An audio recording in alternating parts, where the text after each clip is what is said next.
Welcome back, everybody, to another great episode of Away from the Keyboards, the show that brings you the best data and analytics insights in a self-service package. Our guest today is someone that I met in a panel discussion where we had different viewpoints on self-service analytics, but he was able to change my mind in a couple of subjects, so I thought it would be an interesting take for you all to listen to. He's an account executive for Benelux for Alteryx, and he has an amazing story that started in law, then moved into tech, and now he's here to talk with all of you. So, without any further ado from my side, Gervase, welcome to the show. Thank you very much, Rui. Thank you for being here. So we've met each other on a panel discussion in a TechX, which was super fun, and it was really lovely to get to know you. But since then, we talked about also for you to come into the podcast and share a little bit about your story that goes from law to tech. What is the story behind this? I'm so curious. Very good question, actually. I started studying at Sorbonne straight after school, actually, history of art. And I realized that there weren't very much job openings after studying history of art. So I thought, well, I'm going to finish my year. I'm learning a lot. I'm very passionate about this. But then I will go and do something serious where I know that I'll get some openings following the end of my course. And the differences between most European countries and the UK is that whatever course you do it's mainly an example. I suppose it's a credit to your intellectual capabilities and capacities in order, if you have a diploma, basically. So it doesn't really matter what you do. It's just it demonstrates that you have some skill sets and a brain if you get a diploma. And also you pay a lot more for your degree, which is unfortunate. But I started in the I decided from history of art to follow in my father's footsteps, who also studied law, and go and start a law degree. And because I'm fluent in French, I did English and French law degree. However, I did very well. It was fantastic, but I realized something. There were people who were way ahead of me, and there were people who could read a document and sort of memorize it in a couple of seconds, and they just clearly had the skills to really thrash me in the profession later on. And when I was looking at how people's careers pan out in law, it takes about 10 years to create a name for yourself, especially if you wanted to become a barrister, and that's what I wanted to do. So more of a sort of advocate, if that makes sense, as opposed to someone who writes up lots of legal documents and sort of more back office, let's just say. I won't go into more details of what the difference in solicitor and a barrister is. So that's what I wanted to do, but it never really. I knew that I would never be on top of the pile, and it would take me a long time to get there. So I decided to, in my last year, there's a reason behind this, all of this, and the personal reason is that I had a relationship with a French woman who had met in the Sorbonne, Paris, actually, and my goal was to have enough money to marry her as soon as possible. That was my goal. So this is all a love story, by the way. It's very. So I started looking for alternatives because I had a very good degree. Luckily, I did very well. The recruiters got in touch with me and said, "Well, why don't you start looking into graduate programs?" And looked into some graduate programs. I was offered some different roles, and one of those roles was Alteryx. This was 7 years ago. And Alteryx, on the first interview, it went so well. It looked so interesting, and what's the word? And it just gave me so much ambition that I decided to really go for it. So it was. I think at the start it was more of a sort of opportunistic motivation, but in the end, it allowed me to really delve into a new subject, which I learned a lot of very, very fast. The requirements for me to learn a lot about data are quite limited because I'm in sales. So I'm not actually delivering analytics projects or doing any data science or anything like that. And that worked super well. And I was happy to say that I managed to get married a year after joining Alteryx. And the funny part of this story is that I initially started in the UK. I started in the UK. 3 months later, I was actually delocalized and sent to Paris to help set up part of the Alteryx adventure here in Paris. And so I spent most of my career in Paris. And last year, I was offered the position to take over Nordics and Benelux. So a completely new adventure, very, very different cultures. So yeah, it's quite exciting. So that's my story in brief. Liked it.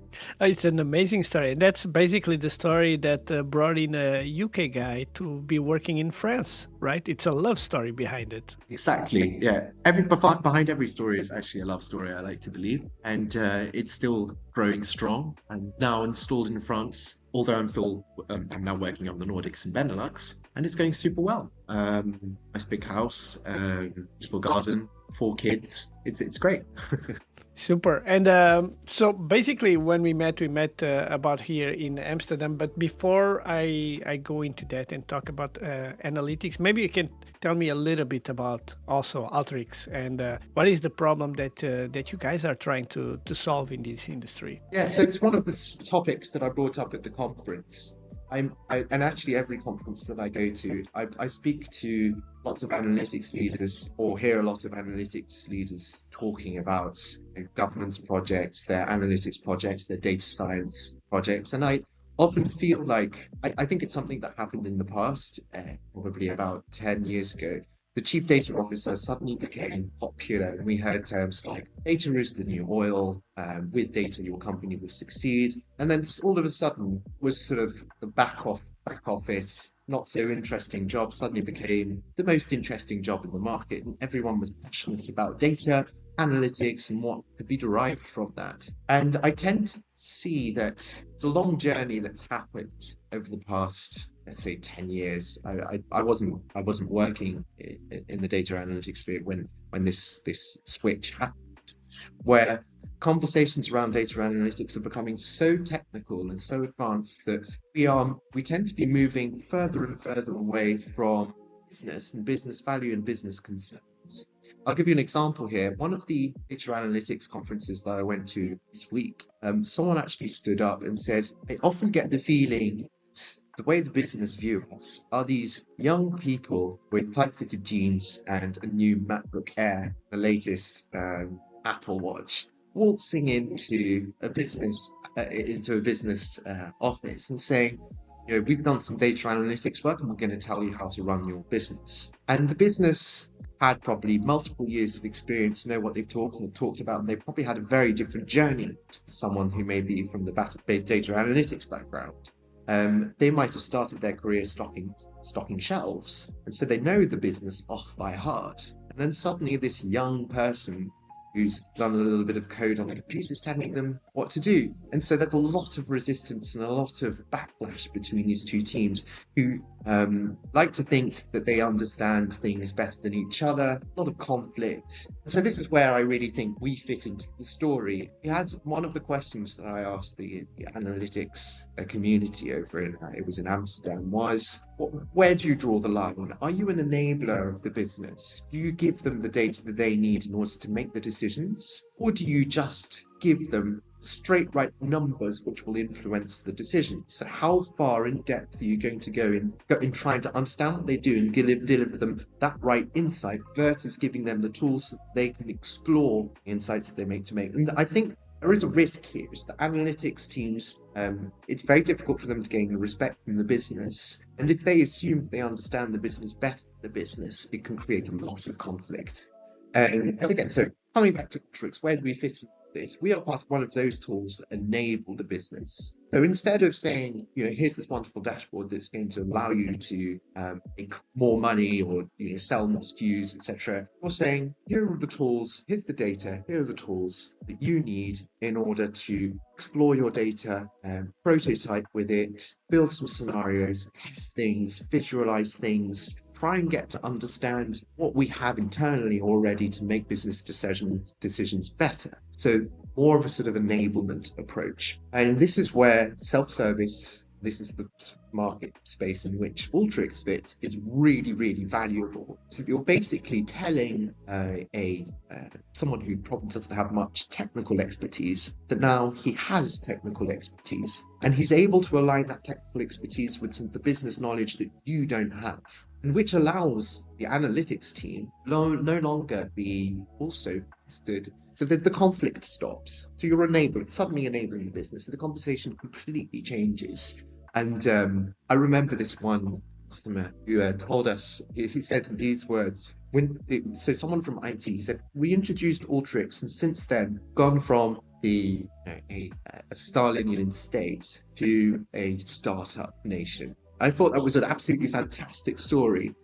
Everyone was like in this constant conflict with IT, and then suddenly the doors open, innovation explodes, and you have a common platform where IT is saying, well, look, you now have the tools to connect to all the data that's in our company, so you can explore this yourself. And I feel like, again, since the chief data officer came into power, and this whole thing about data being the new oil and everything, there's been a huge amount of investment in data platforms, unified tools, and now we're all talking about generative AI. And let's be honest, I mean, I think I think there are reports on this also. 99% of projects built in AI or even Gen AI, they just stay in the building blocks. Nothing has ever produced, and it's a really, really difficult subject. I think it goes further than actually AI and Gen AI. I actually think that a lot of the data strategies that have been set up very commonly don't actually bridge any gaps or create any value. They just tend to make data analytics story, tend to take that story further and further away from the business. This is the point that I was making, because it's one of the questions that was asked me at the event that we met at, was that some people were standing up and saying, you can't have the business tapping into our, the big subject that we have today is data governance. So we can't have the business tapping into the data that we have, which needs to be protected, which needs to be audited, controlled, etc. We need to do everything ourselves so that we can keep control of all of this. And what I pointed out is, more you're doing this, more you're having this growing concern on the other end, or you're in denial, which a lot of people are actually in denial. You have all these people in the business who are working with Excel, who are doing things their own end. And I think over the past years, we're seeing an explosion of manual processes, which are sort of happening in the behind IT, behind IT's vision. It's completely controlled because it's just completely out of the system. And on the one side, there's no denying there are risks, and you do need to set up controls. You do need to make sure that the business don't do everything that they want. But there's also another side of this coin. The flip side is that you can't do everything yourselves, and you can't expect the business not to try and find their own solutions. They need to pragmatically get to the results as soon as possible, and they can't rely on an analytics team try and convert what their idea is into technical terms and collaborate properly with people simply when they're trying to build a prototype. Sometimes they're just trying to understand what they've got in place in order to come up with a prototype, so they're not ready to invest or anything. So where we fit as a solution is that space, and I'm not saying we solve all the problems in the world. I think we make it a lot better. We're enabling the business to move away from something which is manual, repetitive, or completely outside of the approved tech stack, something which is self-service, which is governed, and which is simple to use and extremely powerful at the same time. Them to suddenly step up and do incredible things. And we've seen some incredible things, some incredible results. And of course, use the assets which IT or the analytics team is providing to them. And this is where I think common language is often built. I was speaking to a customer last week, actually. He was telling me that he was a little bit worried because people were developing workflows in Alteryx, which were really quite big and tapping into a lot of data, and they're rather worried that it was going out of control. And I said, yes, well, you do need some kind of governance logic behind this. And he said, well, why can't we just have IT develop these use cases themselves? Because we could easily get some coders in and rebuild this workflow in something which is much more sustainable and manageable, rather than having this incredibly big workflow which has been had bits added onto it. And it's also there are many routes to get to the same result, but sometimes if you don't have the sort of right reflexes, you might be adding way more tools and way more steps than necessary. And so, yeah, I mean, I said to him, I absolutely agree that, a couple of coders could probably redesign this whole process in a far more logical way. But have you thought about one thing? Process that you're bringing up. We're bringing it up because it's crucial and it's driving a lot of value. And that process would not have existed in the first place had business not had the tools to build it. But now you're aware of it. And so what you have here is you have a platform which is this hub of innovation where you then decide, okay, this could probably actually be done better. That's a good thing. You can do this better and then bring it and probably bring in more functionalities, definitely make it more sensible. As in take away the steps that are unnecessary or the steps that are sort of repetitive and everything. But you can actually redesign this. Basically, this isn't IT specs. This isn't someone trying to explain in technical terms something which is essentially business. You have a visual workflow with all the steps which are understandable, which then you can just you have a logic which you can just replicate, make better. And what we're seeing is that was one use case. There are many others behind this which are equally important. And he was just giving me this example. In the background, there are thousands and thousands of processes which are, I need an extra column or an extra filter in this Power BI dashboard. You can't solicit an analytics team day and night to add those kinds of functionalities. And we always tend to, and this is why I sometimes think that talking to analytics leaders, they have their heads in the cloud. They don't really grasp that a lot of these tasks surrounding data and analytics are extremely mundane. We are talking about creating a financial report, which is probably one number which is going to be sent to the CFOs. Like, how much money do we have in all our accounts, so that I can make sure that we pay people, that we do X, Y, Z, that we basically don't owe anyone money or spend too much that we have, or whatever the CFO's worries are. And the reality is that's mundane. I mean, does it make sense for an analytics leader to dig down and deep dive into that, try and build a process? I don't think so. The business, when they have a tool like Alteryx, where previously they were doing all of this in Excel, you have one finance analyst who's sitting there ripping his hair out, thinking about his next job, where he could probably use something else than Excel. And you give him Alteryx, and suddenly he builds an automated workflow, which is fully auditable, easy to understand. If he makes a mistake, well, he can easily go back and correct it. Super simple. And if someone asks him for the same numbers the following week, then he just hits go, and then the numbers are there. The amount of operational efficiency that brings, something which is entirely mundane, and which the analytics team is not interested delving deeper into. So I've been with Alteryx for 7 years, and I mentioned I'm chief data officer, and I think everyone used to call it the chief hype officer. They all turn up at conferences and all talk about these wonderful projects that everyone's working on. We're going to invest in AI. Blah, blah. I mean, let's be honest about the difference between the business and IT. I think it was Chanel. I'm not entirely sure. They got a new marketing officer in who made one small change in the way that they market their products, which earned them millions and millions in extra income. I've probably got that story wrong, but there are probably plenty of examples that you have in mind where someone on the more business end has made one decision which has ended up generating millions for the business. Not everyone has that skill and that capacity to think, the market needs this, our company can deliver this. And if you have that skill, fantastic, that's amazing.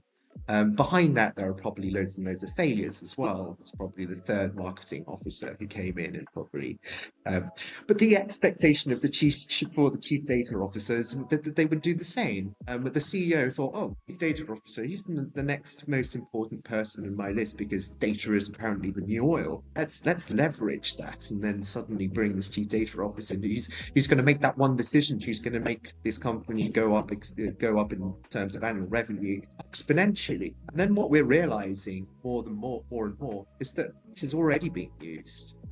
It could probably be used better. So chief data officers actually just trying to make sense of what data they have in organizations, how to govern it properly, and how to enable people better with insights. And there are various strategies and approaches in doing that. Some are better than others, but fundamentally, there isn't this massive surprise times X revenue for your companies. So what started as hype, I think, ended up, because of this, as a complete disillusion, which is, no, data, yes, it's important, but it's not the new oil. You're not going to make a discovery that you never had before based on data, which is going to suddenly make your company exponentially larger. And it make small savings here and there. And you do things a little bit better here and there, yes, but it's nothing out of the.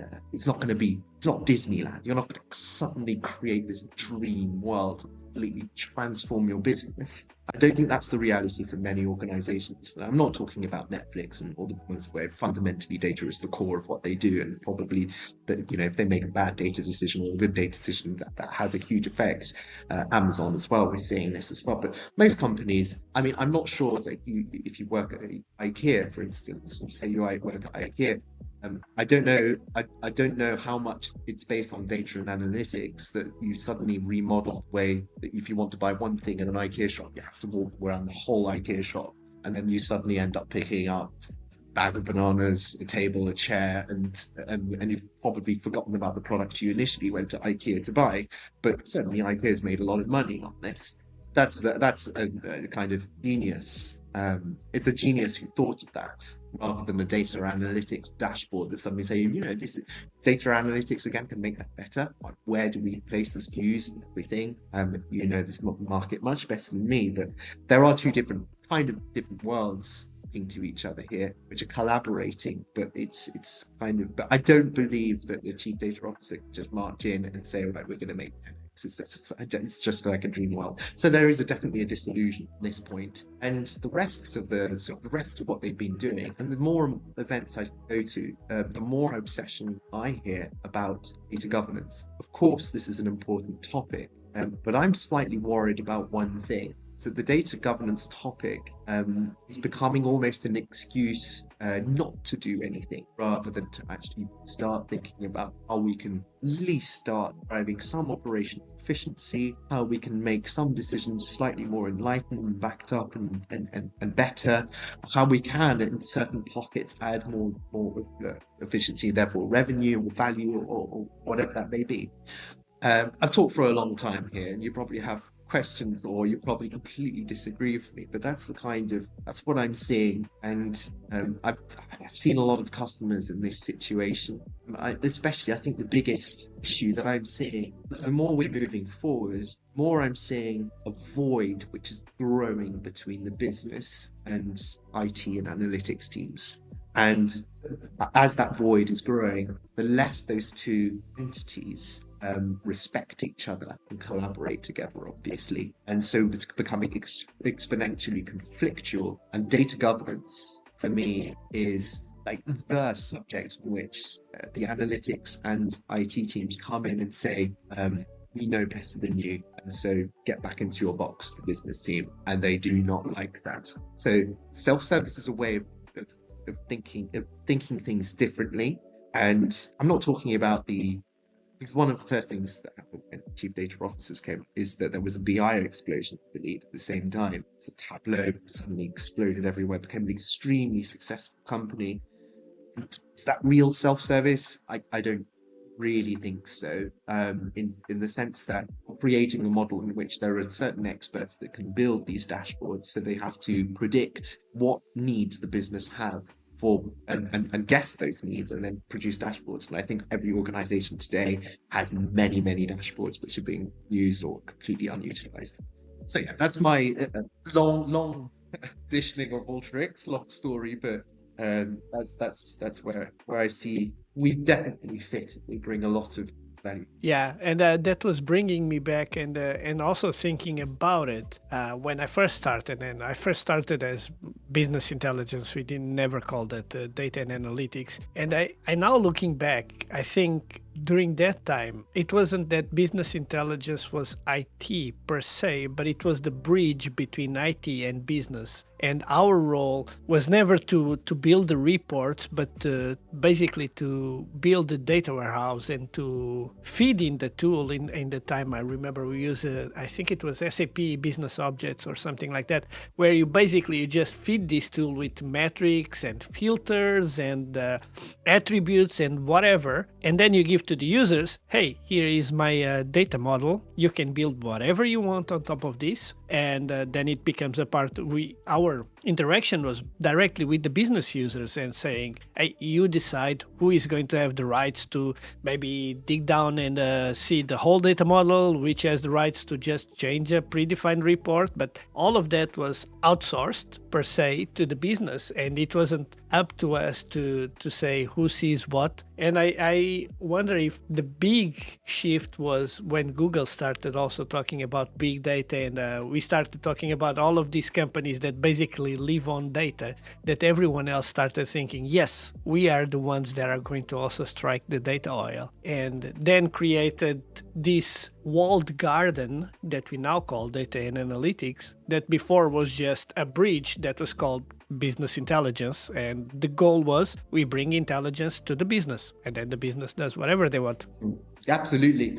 And Alteryx goes back 30 years, and the story starts with a few Californians who decided to put together a geospatial analytics solution, which would be self-service. And they suddenly realized, well, in order to get data clean and in order to get the models, geospatial models running, we need clean and readily prepared data. So they ended up adding into their software solutions some drag and drop data preparation tools, and they suddenly realized that this was actually competitive to some very expensive and already for the time very impressive tools, but which required very high-end competence. I mean, coding skills, etc. So it was just completely inaccessible to the business. Who were then already in Excel spreadsheets, deriving insights from there, and probably quite happy to work that way. And then when we initially started with Alteryx, when we initially started selling Alteryx, we were showing the business, oh, you're doing all of this in Excel? Well, you can do the equivalent of what these guys are coding with this self-service tool. Look, drag, drop, join, everything. It's all there. It's all there, and you can work with larger data sets. You can do things better. You can prototype. Really flexible, and it's fun. So there are, to this day, fanatics of this solution. It changed their lives. They were capable of reducing the amount of time they spent doing manual repetitive tasks, and the operational efficiency was just so tangible. But then they were able to do statistical analysis without writing a single line of code. They were capable of doing all these things. And so they kind of became experts in their own right, and we came up with this term, the citizen data scientist, because yes, they were capable of building models as well, and it's all hanky-dory, amazing. And we had this vision. We started this vision of so this was a market vision of creating data cultures within companies. And what's so funny is that since we started talking about data culture, it's become the subject which has been controlled by chief data officers and analytics teams who go around their company saying there's no data literacy here, there's no one understands data, so we're going to do it all ourselves, and don't worry, business, we'll sort this for you. And basically, business took that as an insult. You're telling us that we don't know what our data means? It's like, yeah, we're taking all your data, by the way, and we're going to govern it under our own model and produce insights for you. And by the way, the insights never occurred. It occurred to some extent with Tableau, but then, we realized that's not sufficient. There needs to be some exploratory phase, a true exploratory phase. There needs to be some kind of prototyping environment as well. And so, the whole thing just ended up pushing people who initially used Alteryx and other self-service platforms, some of our competitors, using nothing at all and going back into Excel, which I find absolutely fantastic. So what's interesting is that we've almost gone back when we talk to the business, and so I'm from the sales team, obviously, when we talk to the business, we're having the same conversations with the business as we were having 30 years ago. So when people tell me we're innovating, we're bringing new things, I'm saying actually the reality is that on that front, when you talk to the business, nothing's new. Like they've been doing the same thing for the last 30 years, but you're telling them and they're trying to work around more and more rules that you're imposing on them. You're trying to say, oh, you can't download that data anymore, you can't do that, and you're getting frustrated and saying, why are you always hitting that download to Excel button? It's like, well, because actually the insights that are not in that dashboard, and I know that if I try and call you up to get those insights into that dashboard, you're going to make me wait 6 months for it, and I just do not have that time. So again, when we talk about innovation, yes, of course, there have been some marvelous use cases that have been created, and I don't want to completely diss the analytics teams. I think there are a lot of wonderful things that have been done, especially around governing data. I think it's a very important aspect, is that you do need for insights to be derived.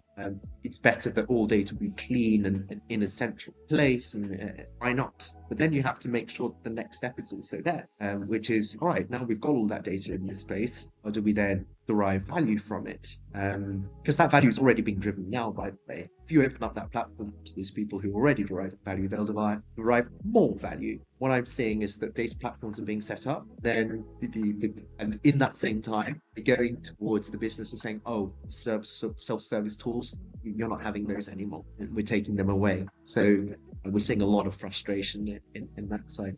There's one customer that another customer that I was speaking to, quite a big one in Denmark. I was in touch with the business, and they're doing some fantastic analytics with Alteryx, and they said, oh, our company's invested in Microsoft Fabric, and so they're challenging us in the use of Microsoft Fabric. Then I happened to go to an event where their head of analytics was speaking about their Fabric setup.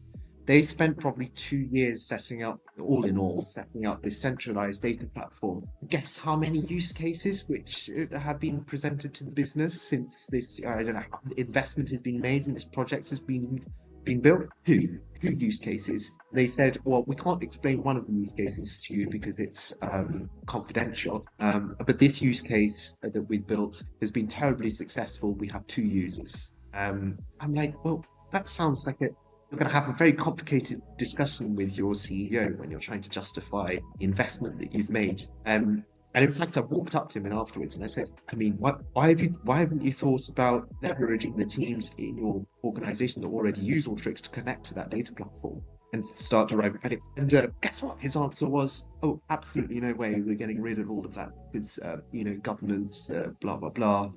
No way we're going to collaborate with these idiots who don't understand anything about data and analytics.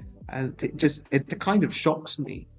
You are talking to adults. You are talking to people who might have had a very long career in your organization and really know what value can be driven and how to make things better for your organization.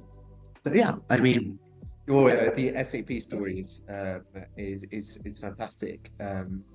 And having some self-service exploratory thing, and we see more and more tools proposing this. By the way, lots more platforms that are proposing this. I think Databricks made this announcement. They'll have a full self-service thing catered for the business. They can ask questions in natural language, and they'll get the answers directly. It sounds absolutely wonderful. I can't see that coming anytime soon, but we'll see.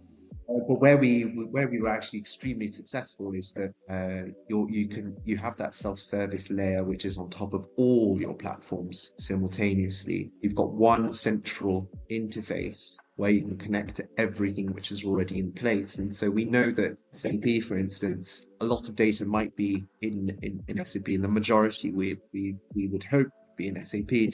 The reality is that there are so many, especially if you're working in a large organization, there are so many differences between regions and countries and ways of doing business and so on, that it's very, very difficult to unify everything under one platform. And so you find a lot of other data sources being leveraged. And that's often where we find a lot of manual tasks, or the term that I hear a lot of, UC, end user computing. So business people who have learned how to code and start building these monsters. It's completely ungovernable. And I do understand there's a risk that you can't just have one employee who's got this massive model on his laptop, which derives a huge amount of value. And if that guy loses his laptop or gets fired, then you suddenly realize that you need to spend X amount of money to replicate that beautiful process that he had built in the shadows.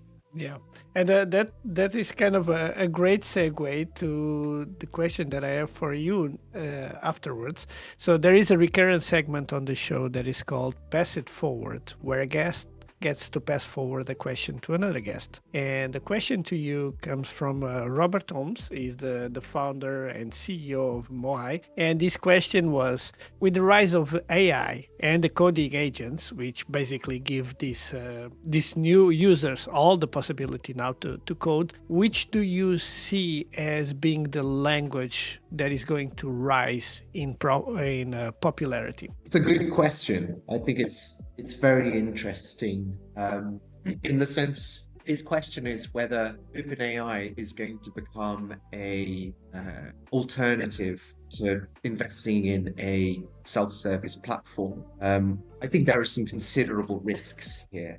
Number one is, if you do not know how to code, you should not be using OpenAI to generate code for you. Can create some terrible issues down the line. You might build a model which actually is successful and works. You don't essentially comprehend it, so you can't maintain it, you can't do anything. So, and if you make that exponential, you've got all these business people who are generating code and don't know how to maintain it. Code could be terribly badly designed, by the way, and so cause some havoc on some huge costs on your compute costs in your organization.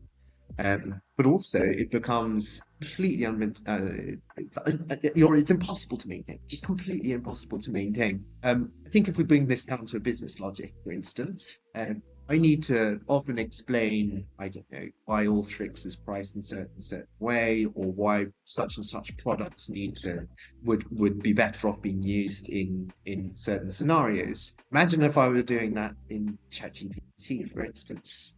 I'd just ask ChatGPT all these questions and then just completely trust. I'm not saying that I don't use ChatGPT. ChatGPT is great, but you better damn well have the insight into response. You better have the answers in the first place in order to check the answers which are being generated are correct.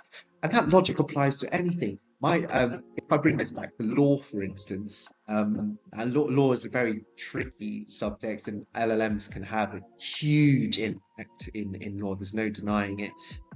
However, if you're not a good lawyer, you don't know anything about law, you just answer your legal questions with prompts, or ask to create a defense with the prompts and add all the evidence into LLM. Lawyers don't do this. Huge problem with privacy here, but imagine you did that, and this actually happened before.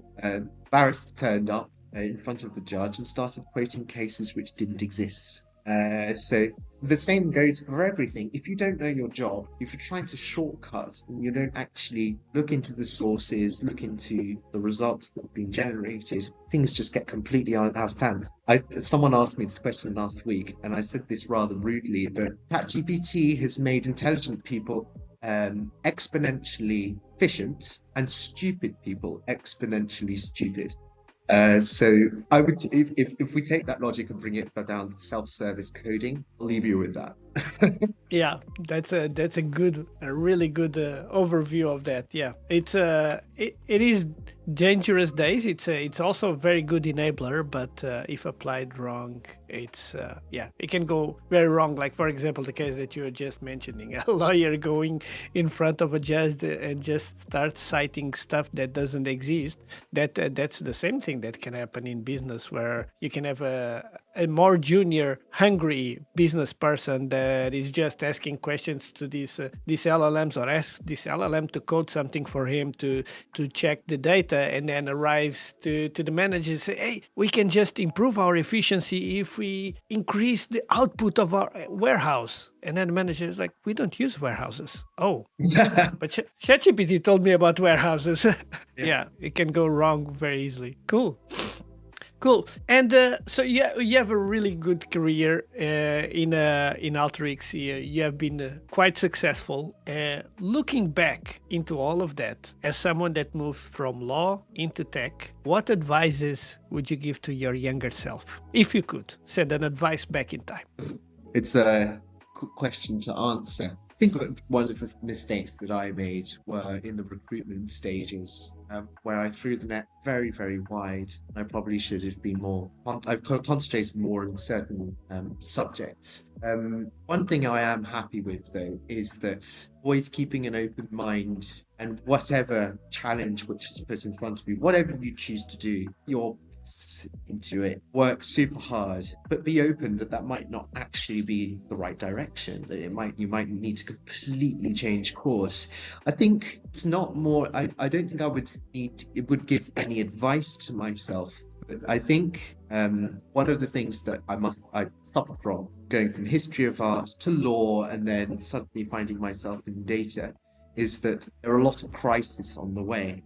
I was very passionate about law because I'd been studying it for 4 years, and before that was very passionate about history of art. And I thought to myself, well, I'm dropping all of this to completely change course and do something completely different.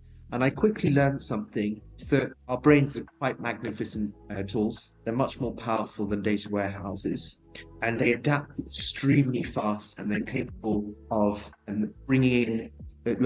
adapting really, really. So I'll definitely go back in time and reassure myself, if you're working hard, doing the best at what you are currently doing, not throwing in the towel all the time, eventually you will find your path. That's what you shouldn't be scared to change course. But changing course doesn't mean throwing in the towel. It means working super hard. There's no outcome here. Therefore, you decide to put all that energy and hard work into something else.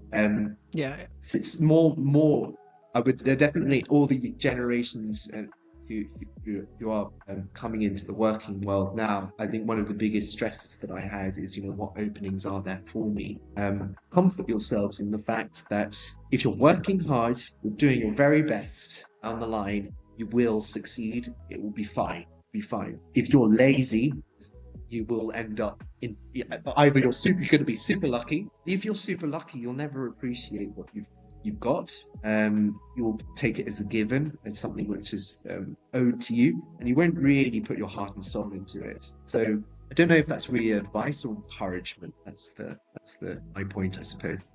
I think it's good either way. It's an important message to share. Like, our brains are really amazing machines, and the fact that you went through history of art and then to law and then to data, even though the subjects are not really related to each other, lessons that got learned in one place are lessons that can be used in another place. Like, we are people that talk. We do stories basically, and everything that we learn from one story can kind of be applied in another story. That's why we all know to be wary of strangers, but we don't need to go into the middle of the woods and find a gingerbread house and start eating away and find a witch inside, right? Like, we don't need to have a woods next to our home to understand the story. And I think that's a great lesson to share with the people in this audience. I think there are lots of things, motivations that you should also find outside of your career, outside of your work. I'm not talking about anything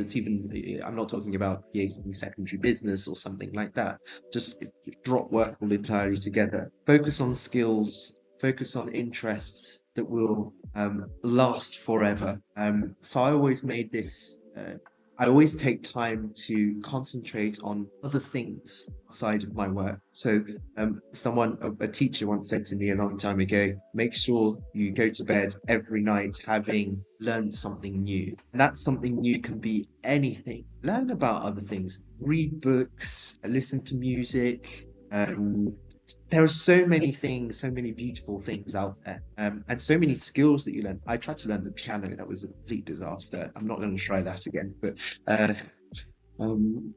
are some skills that will stay with you for the rest of the life. And of course, if you want to learn how to play the piano, it's not something that you will learn to do and then just completely forget about. It's something that you will build up and you will enjoy, and you'll enjoy doing the rest of your life. So that's probably one of the regrets that I also have in my university life, is that I worked very hard.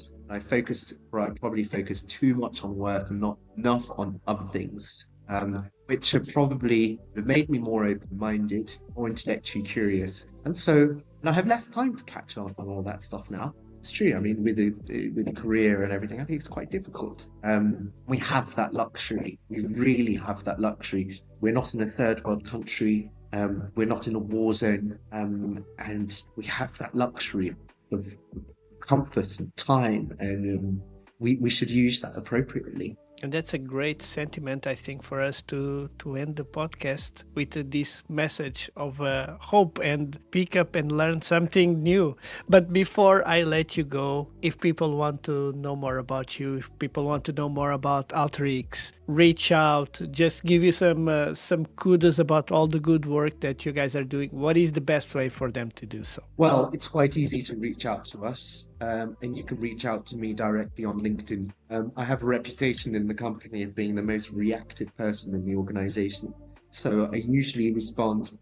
And I'm saying if the message is one I don't need to spend too much time thinking about a response about, I probably respond within 30 seconds. And my friends and family feel the same way about this. So I'm very, very reactive. Please don't hesitate to reach out to me directly on LinkedIn. And of course, I'm sure we can share my contact details via Rui or anyone else. So yeah, very welcome. So super, and I'll add all of those to the description or the magic box below so that people can find it and reach out to you. Gervase, once again, thank you so much for coming to the podcast, having this talk with me. Thank you so much, Rui. Thanks for organizing this. It's great to speak to you again. It was lovely. And to everyone that is still listening, keep your self-service analytics strong, and see you again away from the keyboards.